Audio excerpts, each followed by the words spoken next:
How are you today, Mayor? Good morning. How are you, Joe? Doing well, thanks. Thanks for checking in on this bright but brisk morning. Yeah, no problem. This is a little bit more reality, right? Oh, yeah, it is November after all. Boy, the weather could not have been nicer for all of the fantastic veterans events over the weekend. Indeed, indeed. It was really a wonderful weekend honoring the veterans of our city, and particularly the Gold Star families with Saturday's event. Appreciate the work of so many that worked so hard to put it together. Various committees, the Monument Committee, the Parade Committee, the Event Committee. Really, it's an outstanding monument done by Bob Shore of Skylight Studios down on the North Shore. But he worked with the committee for several months a few years ago and fell behind with COVID and everything else. But I tell you, it was a very meaningful day. And I hope it's a monument that will be one of healing for a lot of people. Because as you know, Joe, this latest era that we were honoring, Persian Gulf Forward, Iraq, Afghanistan, global war on terror, this is the first time in the city that we're really honoring and recognizing the men and women who served in that era. And we did have seven, members of the military who died in service during that time period. So we will never forget them. But also, in a real way, honor those who are still with us who served, did their duty and served. We can argue about the war, just or not. The reality is we have a voluntary military, and it's 1% of the population of this country actually serves. So grateful for all that they do for us. Yeah, and I mean, if you think about it, it's been almost 35 years now since the first incursion in the Gulf. So it's those folks are now in their early mid 50s. Exactly. Yeah. Yep. So very, very nice, and Good it's time. a stunning monument too. And that whole veteran section at Mount Wollaston has just been transformed. It's amazing.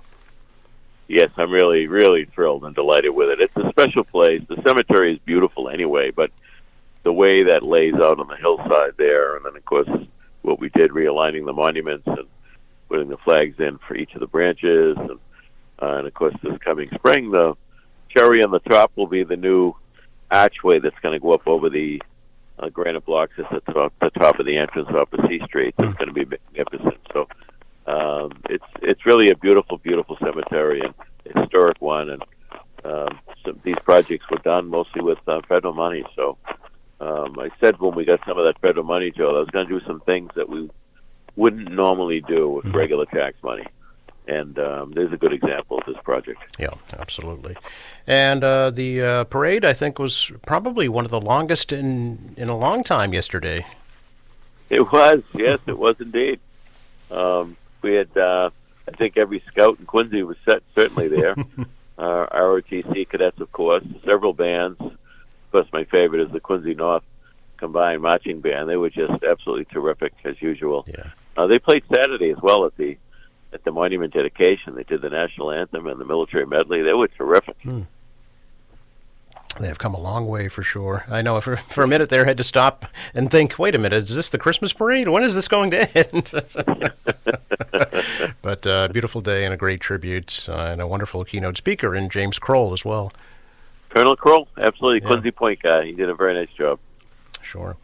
Mayor, can we speak a little bit about the items on the council agenda this evening, in particular the funding for the new Squantum School? Is this the official request now for the total funds? Yeah, this is the official request now that all the final approvals have been done by School Building Authority. And, we expect to receive around $39 million in reimbursement from that program.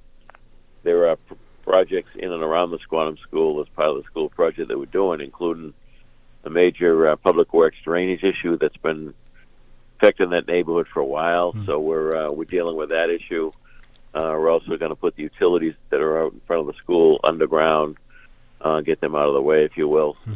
So, yeah, it's a comprehensive, certainly, program to replace that building. And the costs, it's tricky. It's a little higher than I'd like to pay, but costs right now are really crazy high. Yeah. But the other complication here is we're trying to keep the kids there while the construction's going on. So we're going to be renting portable classrooms and as part of the transition, it gets a little complicated and it gets costly. Yeah. We certainly didn't want to disrupt the kids, sending them to schools all across the city.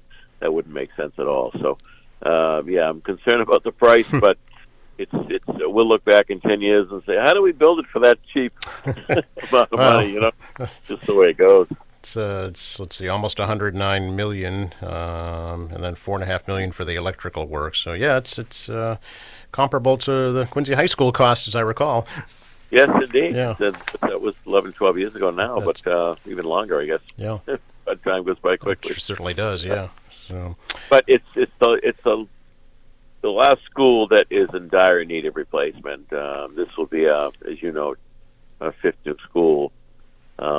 You know, Quincy High School, Central Middle School, Southwest were big projects and all very important projects in the mix. But, you know, we've done a lot of work, as you know, to the old buildings, Montclair and Wollaston and Parker, and spent a lot of money in bringing those up to standard, and they're in good shape. But, you know, this was the school. This school was never built quality, and the additions that were added were certainly not quality. It's a very linear building and has all kinds of challenges. So everybody agreed unanimously that this building needed to be replaced. So here we are. So let's move forward. Yeah, including the state agreed as well after looking at it. Yeah. Certainly. Yeah. Speaking of schools, maybe we could chat a little bit about the future of Eastern Nazarene College. They just this week I noticed are auctioning off all of their commercial kitchen equipment, so the closure is definitely pending. Yeah, it's becoming more real as we see actions like that, for sure. We had a phone call last week or the week before, with the president and the chairman of the board and a couple of their legal consultants, and you know, just trying to stay on top of the issue and stay informed to see what their plans are.